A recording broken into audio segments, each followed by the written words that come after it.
I creak my way up here. That noise wasn't the stairs, it was me. It's great to be here today. Excited to be a part of what I think is a great partnership. The Dairy Farmers of America and the National Football League and Fuel Up to Play 60 campaign and be a part of your board. This is America. This is real America. I say oftentimes we get caught up in here and there, and you spend a little time with the folks in this room, which I've had the privilege to do prior to speaking today, and you get a great sense of what makes this country great. It's the folks in this room, and it's what you do. I think when you're going to be associated with a product, there should be some truth in advertising. And a lot of people don't know this, but dairy and milk is kind of the family business to a certain extent. Grew up in Charlestown, Massachusetts. My grandmother, Elizabeth Ma Mullen, worked at Hood's Milk for 25 years. My Uncle George worked at Hood's Milk for 27 years. My dad was a milkman. So in many ways, you're looking at someone from a milk family.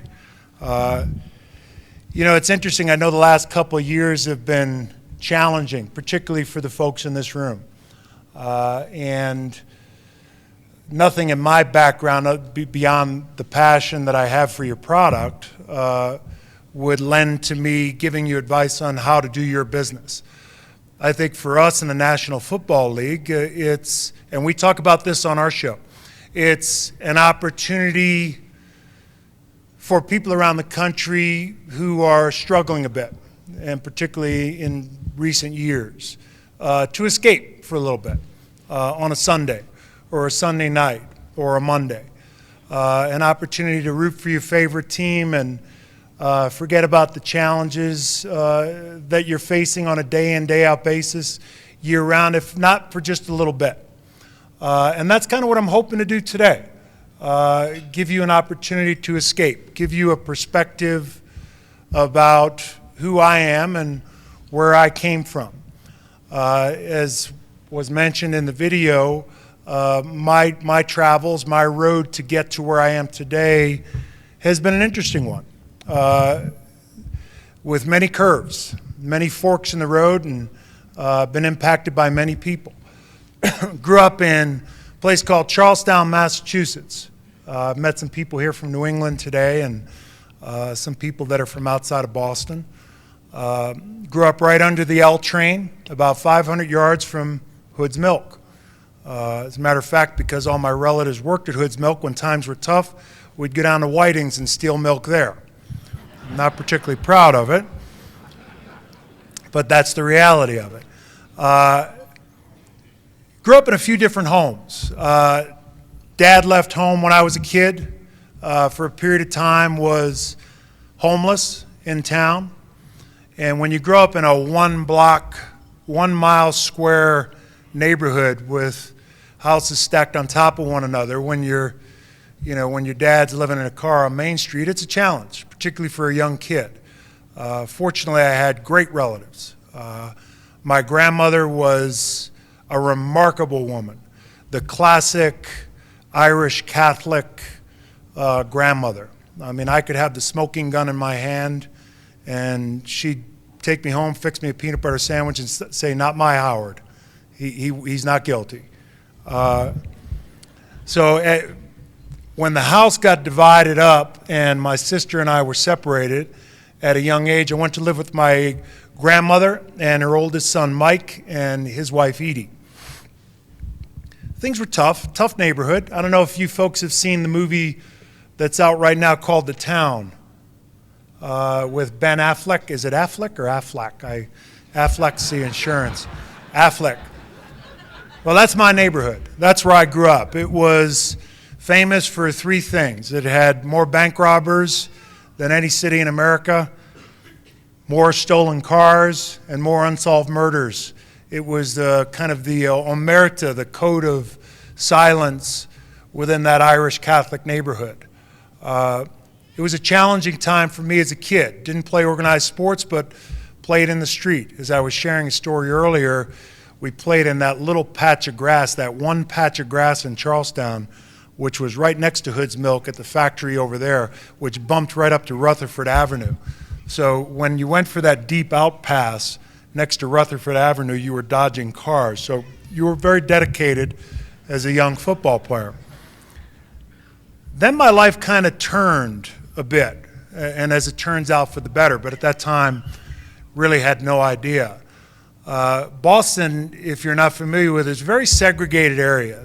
The Irish live here, the Italians live here, African Americans live here, and you go to school in your area, and you don't go to the other neighborhood.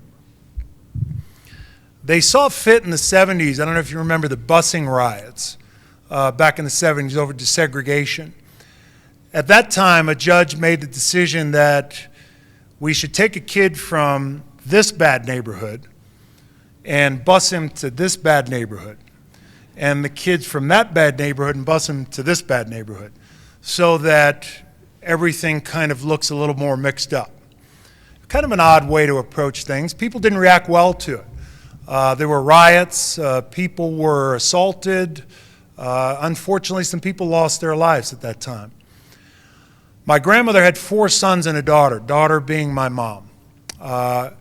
One of her sons, her youngest, my Uncle Billy, who worked in the projects, had kind of lived the American dream and found a way, God knows how, because the older I get and the more perspective I get, I have no idea how he accomplished what he accomplished.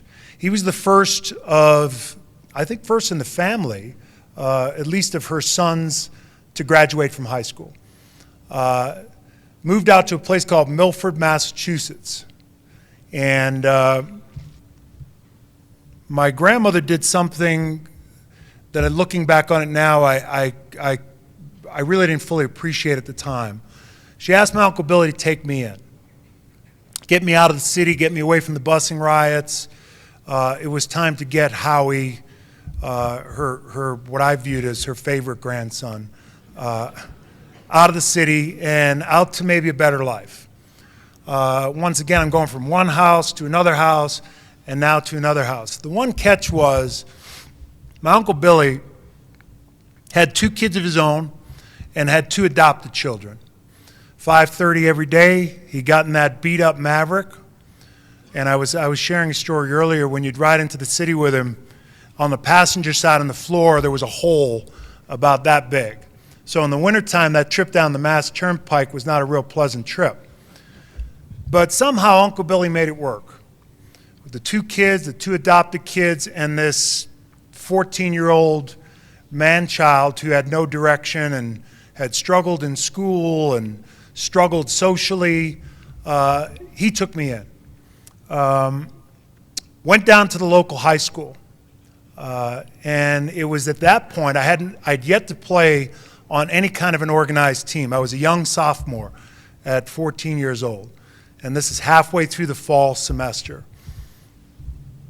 Head coach from the football team is walking down the hallway, and keep in mind that I'd never played football, hadn't been on one type of organized team, baseball, basketball, you name it. Played in the street growing up, like you see in the movies. Asked me who I was, and I'm sure he had his own motives. I mean, here's a 6'3", 210-pound 14-year-old walking down the hallway, and he wants to know who I am and could I be interested in playing football. Well, his name was Dick Corbin, and unfortunately I got some bad news this past Friday that Dick, sadly, was killed by a dump truck on the way to one of his grandchildren's games. Real sad. I'm going up to Boston on Thursday to pay my respects to the family. Real loss. Had impacted so many people. But it was at that point my life turned for the better. It was the first time I was really a part of something, part of a team, was viewed as maybe having a shot at possibly being something. Played football first full year my junior year, and my senior year there was talk of the possibility of a scholarship. fractured my ankle my second year, I remember it like it was yesterday, at Franklin High School, just a couple of towns over from Milford. Had the cast on for 2 weeks, needed a scholarship badly. Where was I going to go if I didn't get a scholarship? Cut the cast off, played with a fractured ankle my senior year in high school. Desperate times call for desperate measures.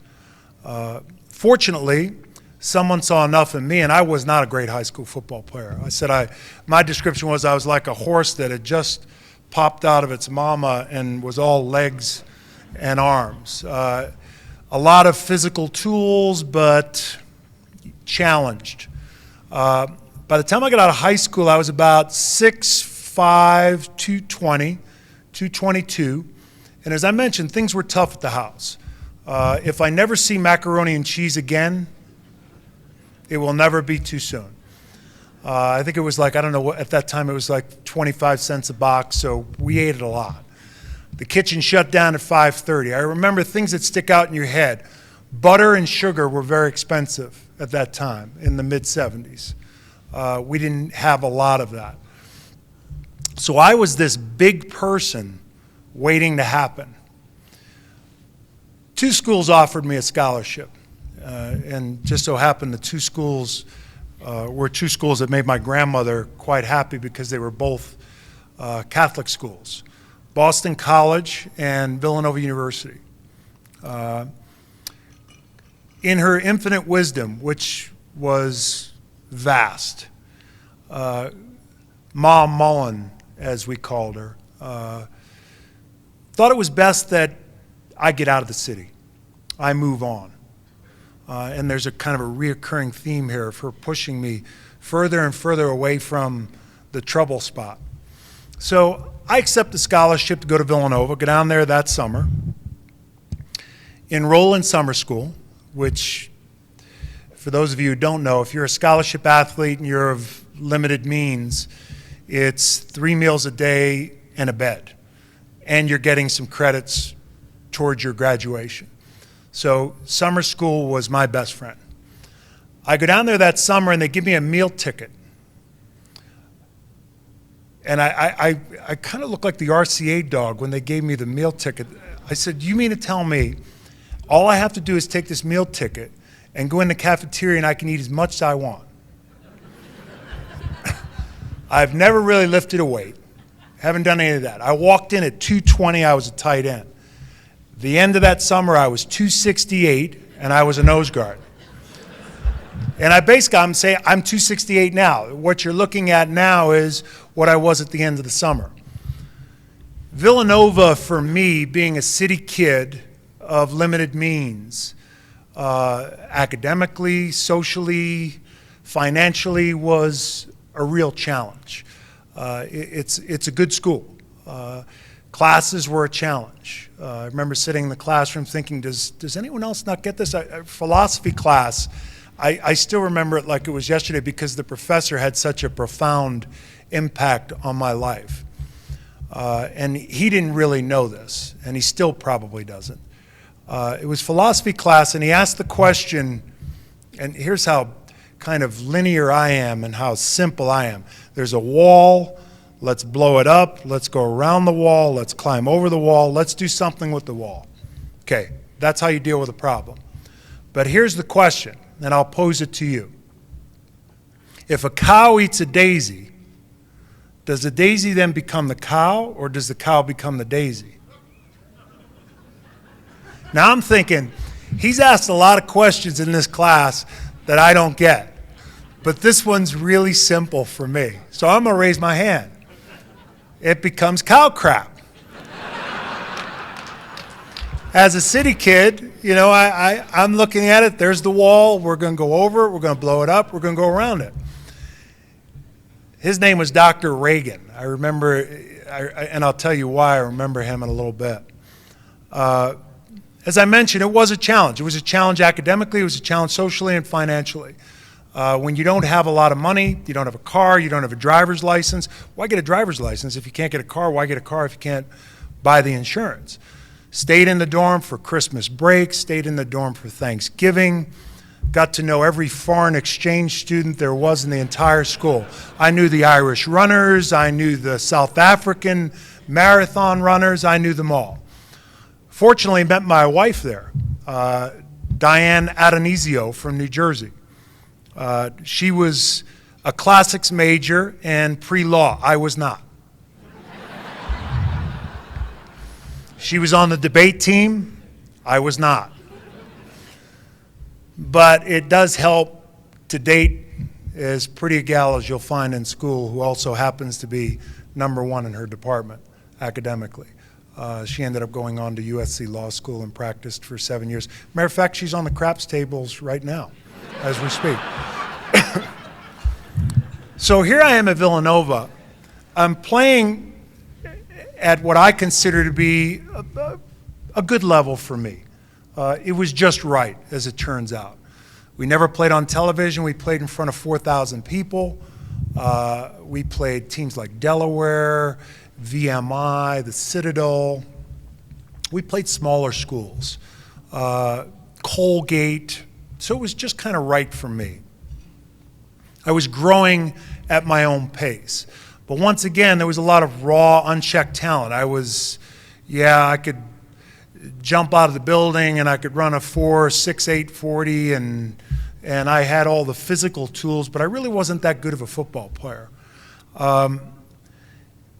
Then an opportunity came up, and life, as we've talked about, is full of opportunity and also adversity.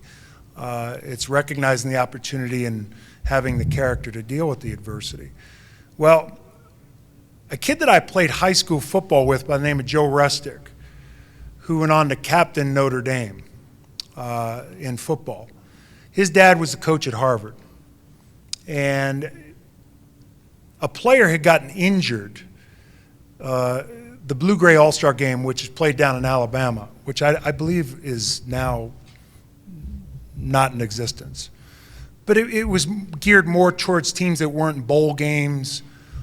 We did have some players from USC and Texas A&M, et cetera, in the game. But a player gets injured, and I get a call on a Tuesday afternoon from the Blue-Gray Selection Committee. Well, unbeknownst to me, Joe Restick's dad, who I played with in high school, thought it would be nice to have a small school guy come down and play in the All-Star game.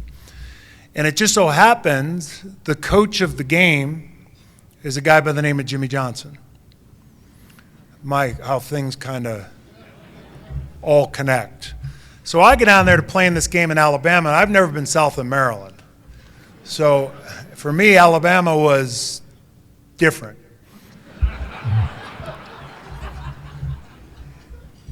And I remember being at the banquet, and somewhere between, and I don't know where it is, when you hit Maryland and you go south of Maryland, Howie becomes Huey.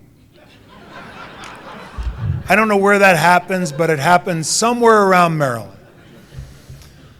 And the guy who's speaking at the banquet starts to make fun of, the kid from, I think he mispronounced Villanova too. He said, the kid from Villanueva, Huey Long, old, whatever his name was from Texas A&M is going to have a field day with him. So as I mentioned, I kind of slotted it away, and that neighborhood kid in me kind of came out a little bit. And a lot of people mix kindness up with weakness, and that's a mistake that people can make. But if you back me in the corner, I'm coming out swinging. So I kept my mouth shut. I get to the game. I win the MVP. There's an offense, defense for both teams, and there's a game MVP. I win the game MVP. I was as shocked as anybody. So were they. And it's not one of those MVPs where you get a car. I got a bowling trophy, I kid you not, that actually fell apart on the way home. So I still don't have a trophy from the Blue-Gray All-Star game. So now they're in kind of a pickle in the NFL.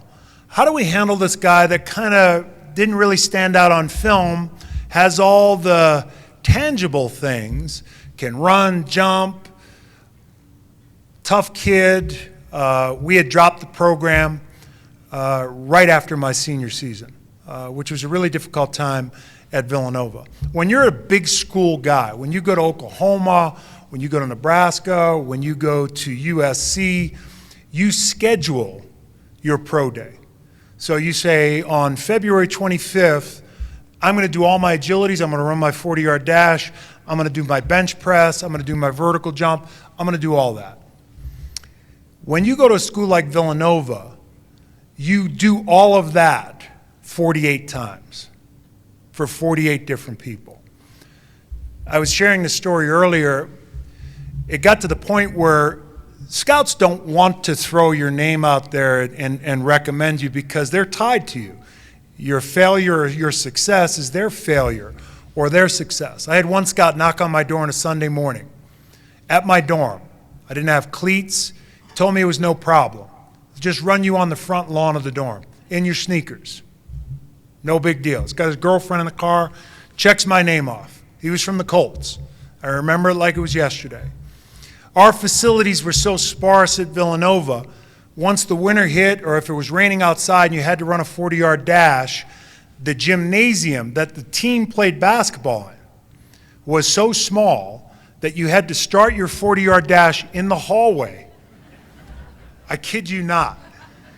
And run the 40-yard dash across on an angle across the basketball court and use the other hallway as kind of your down ramp. True story. So I work out for 48 teams.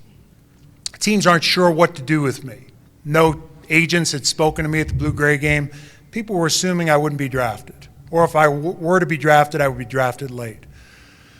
A guy by the name of Earl Leggett, who played for the Bears years and years ago, who would later become such a big part of my life, came by for the Raiders. The Raiders just won the World Championship in 1980-81 and came by the campus to work me out. A number of teams were there that day, work out for one team, work out for another team. We get to the Raiders. Earl asked me to get in my stance, take 2 steps off the ball, plant my outside foot, and come underneath. So I did that. He walks away, says thanks, says goodbye. Later on, I would ask him, I wrote them off as you would think. This team's not interested in me. Later on, I came to find out he didn't want anyone else to know he was interested in me. He had already made his mind up. He had already seen all that he wanted to see. He had the confidence in his abilities as a coach to build a player. And as John Madden mentioned, one of Earl's things was, you're going to be versatile. My first year there with the Raiders, he had me playing every position on the line. And I thought, in my head, which can be complicated at times, that I'm not good enough in any one spot, so they're having a hard time finding a position for me. Called home to my Uncle Mike, who works in the project, said, look, if I get cut here, can I get a job with you guys? No problem. As it turns out, Earl was more of a visionary than I had thought. When the Raiders drafted me in the second round, I think a number of people, and I recall, and I'm paraphrasing, on ESPN, it was one of the early drafts. I think the statement was made that the Raiders really wasted a draft pick here. We don't even have film on the guy. They could have gotten him in the 6th or the 7th round. Fine. No problem. Once again, you're being slighted. Log it away in the back of your head. Take care of business. Go out there and try to make the team. When I got there, Earl Leggett said something to me that turned out to be profound. At the time, I thought he was crazy. And it's interesting because he said the same exact thing to Michael Strahan, who he also drafted out of a small school with the New York Giants when other people overlooked him. If you do exactly what I say and you work as hard as you possibly can, I'll make you a household name in every home in America, and I'll make you wealthy beyond your wildest dreams. Now, I'm an underachieving football player from Villanova University. I've just walked from Villanova University, where there's a priest on every floor, to the Oakland Raiders locker room.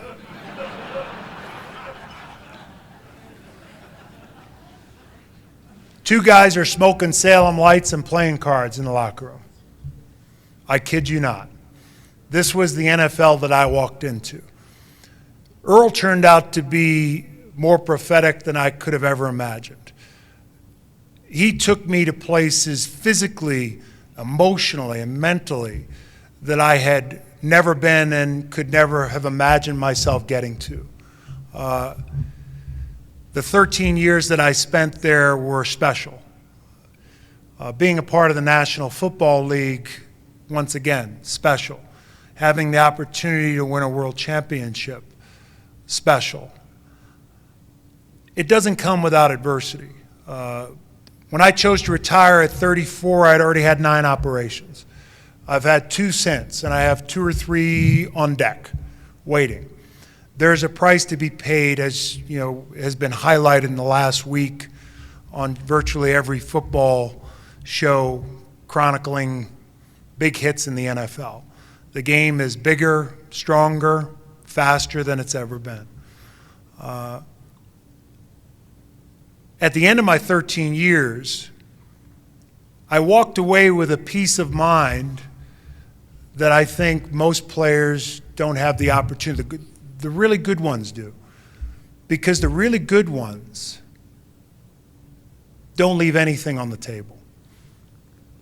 I've been blocked, I've been knocked down repeatedly, I've been lit up repeatedly, as they would say in football. But I got back up, played another day, did the best I possibly could. And I can live with that. Someone once said that to me, a defensive coordinator one time. If you don't give your best effort your entire career, it will haunt you the rest of your life. When I moved on from football after my 13th year, I was at peace. I was ready to pack it in. Now's the next question. I retire, I don't have a job. Talk about maybe going into sports broadcasting, but don't really have a lot of feelers out there. Sell my house in LA because we want to raise our 3 sons at a better place. Look around the country, everywhere from Oregon to Cape Cod.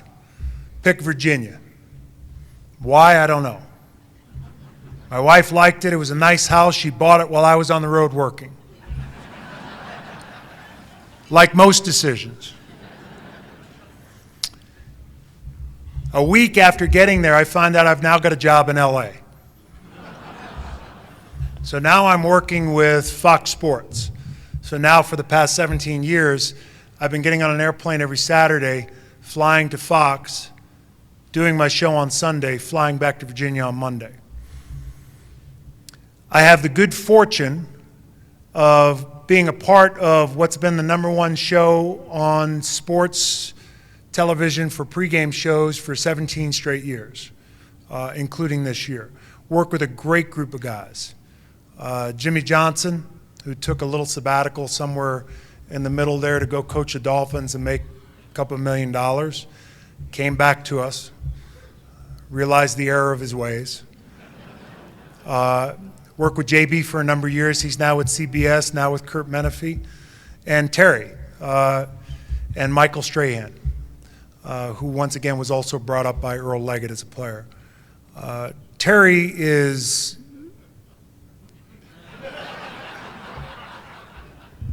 we couldn't be any more different. And I said this earlier. I'm from Boston. He's from Louisiana. Catholic, Baptist, quarterback, defensive lineman, Steeler, Raider. We met in passing once before we worked together on television. But from the minute we came together, there was an immediate chemistry and bond. I've said this and jokingly earlier. He's the older brother I never wanted.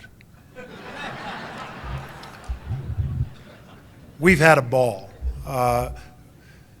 Had the good fortune to be a Super Bowl champion, cover a number of Super Bowls. We've got the Super Bowl again this year.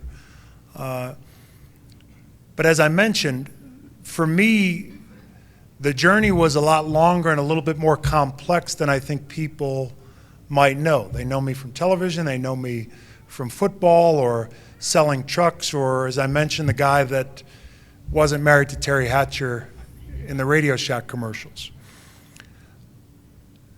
Life is full of opportunity and adversity. And as I mentioned before, I'm a strong believer in a couple of things. You show up on time, outwork everybody in the room, and good things happen.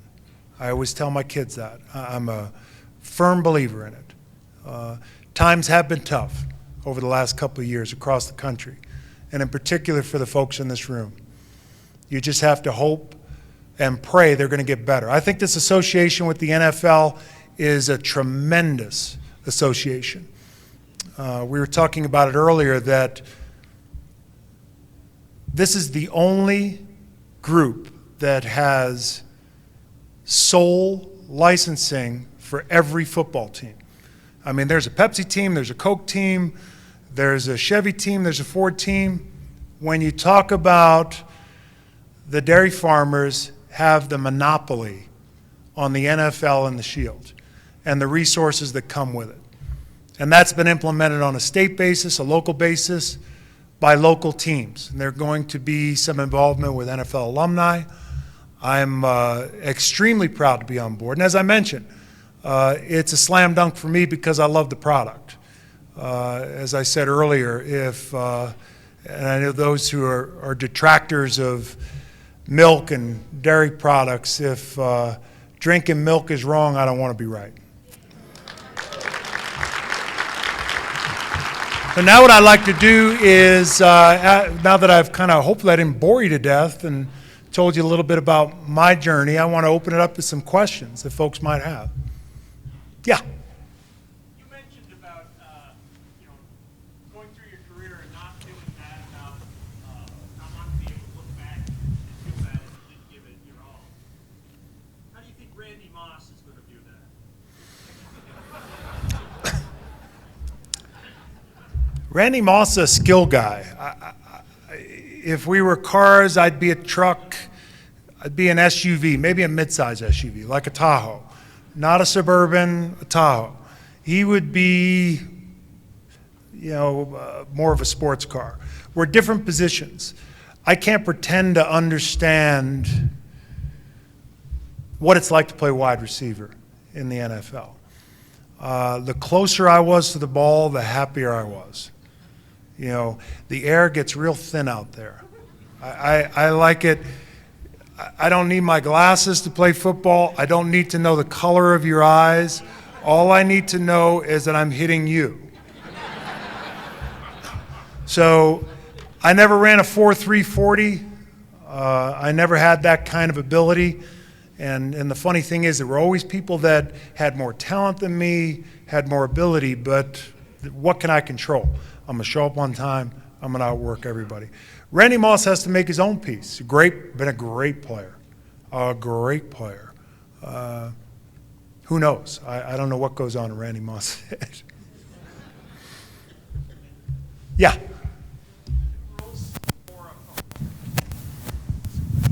The new rules with the head-to-head that they've come out, do you think that's going to make problems worse where guys are going to be going for the knees to avoid the helmet-to-helmet shot? Yeah, I think they are. To me, that's the natural counter to that. If a player in the National Football League is purposefully going head-to-head on a defenseless receiver, and I said this past Sunday, he should be suspended. He should be lit up. We're at the envelope of what people can do physically. Players are bigger, stronger, and faster. It's not a question of if. It's only a question of when something bad's going to happen, because the impacts are so big. Imagine if I took you and put you at the other end of the hallway here and put a fiberglass helmet on you, and I put one on, and we sprinted full speed and met in the middle of the room. Now let's do that 1,000 times. That's what life in the NFL is like. I think the biggest problem I have with the emphasis on rules is, let's say a perceived defenseless receiver is coming across the middle for a pass. And for whatever reason, after you've launched to hit him, and your target area is right here, which is perfectly legal. For whatever reason, whether he sees you at the last second, ducks his head, bobbles the ball, ducks his head, or is hit from behind, which you call kind of a ricochet impact.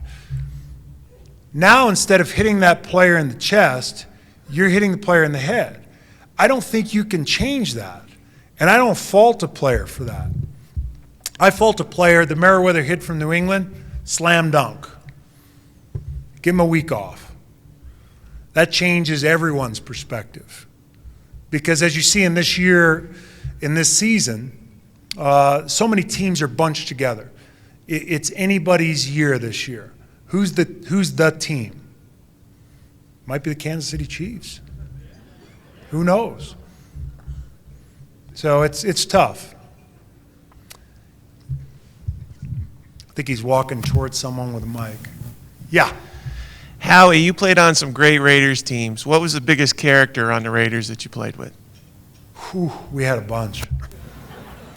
Hell, just when I got there, Lester Hayes, Ted Hendricks, Dave Casper, John Matuzak, Lyle Alzado.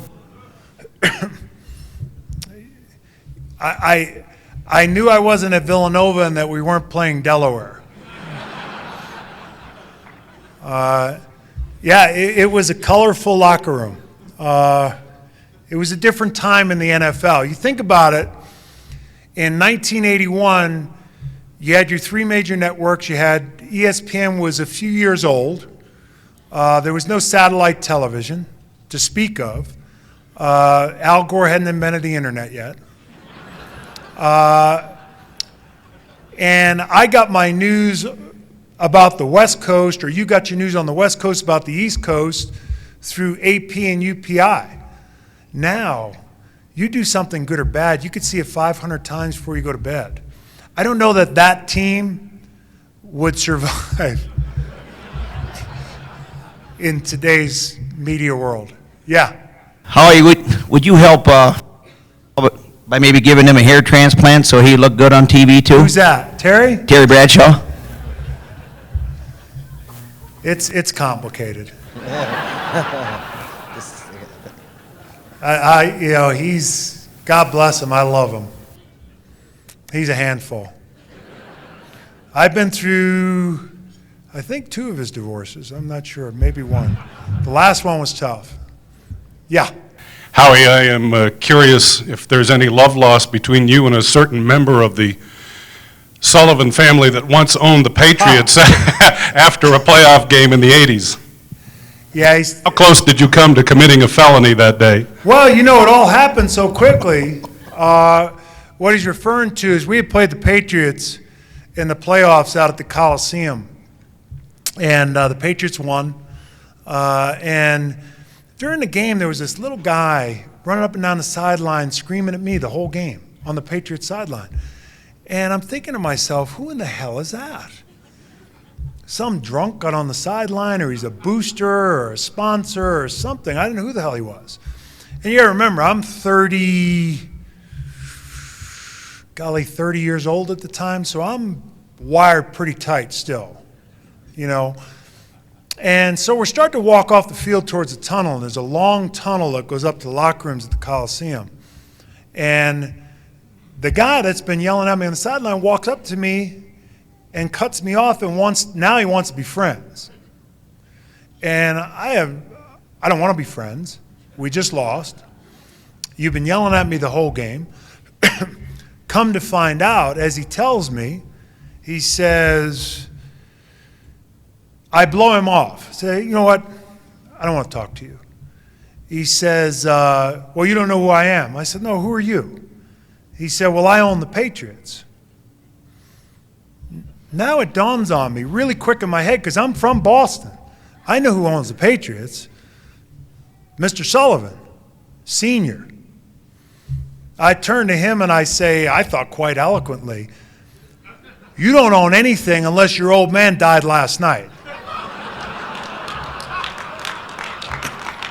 So, in an instant, he reaches up to try to grab my mask. dumb. Matt Millen, who will deny this to this day, takes his helmet and clubs him over the head.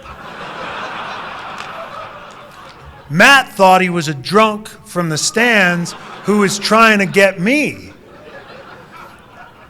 Now he's bleeding everywhere. Blood, you know, you get cut up here in the head, you bleed pretty good. So now somebody grabs me from behind. This is where it gets really complicated, because one of my uncles was a cop in the city. Uncle John, God rest his soul. Every owner has a bodyguard. Usually it's an off-duty cop. Turns out this cop is a cop that's worked with my Uncle John. I don't know who he is. He grabs me around the arms. I elbow him in the ribs and break 2 ribs. So now the cop is down. I don't know he's a cop. He's in street clothes. The owner of the team, or the owner's son, who's the heir to the throne, is bleeding like a pig. So that's that incident. Yeah.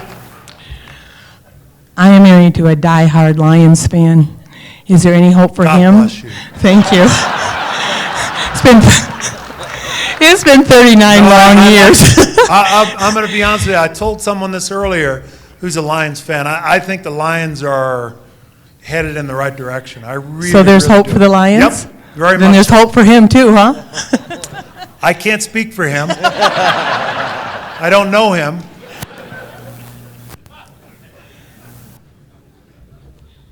Somebody else? One more, and then we'll pack it up.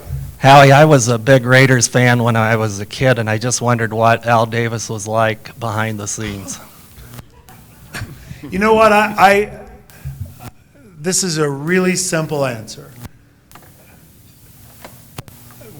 Because of where I was brought up and how I was brought up, Al Davis owned the football team. Al Davis drafted me. Al Davis paid me. He was Mr. Davis. I had 2 lengthy conversations with him, really lengthy conversations. I think one was when I had beat a player up 2/3 of the way through my career, which I didn't start that fight either. And the other was when I retired, which he perceived to be prematurely. He was as passionate a guy about winning as you could ever imagine. And unlike a lot of owners, actually knows as much football as just about anyone. Coached the Raiders to the single biggest turnaround, I think, in 1966. So he was a unique owner from that standpoint. Always tried to put us in a position to compete for a championship, at least when I was there. Now, I haven't been there 17 years. So what's gone on there the last 17 years, I can't speak of. But I can tell you this. I couldn't imagine someone being more passionate about winning than him when I was there. So, hey, look, folks, it's been a pleasure taking up a little bit of your time today. And as I mentioned, I know things have been tough last couple of years. And I think this partnership is a great partnership. I'm proud to be associated with what I consider to be a great group of Americans who are doing great work. And I'm pulling for you. We're going through turn 3, and the guy on the headset's telling us we can make it through the smoke. There's an accident, but we can make it through the smoke. We're coming out of turn 3. Let's hope. It's a big week. You guys have a good one. God bless.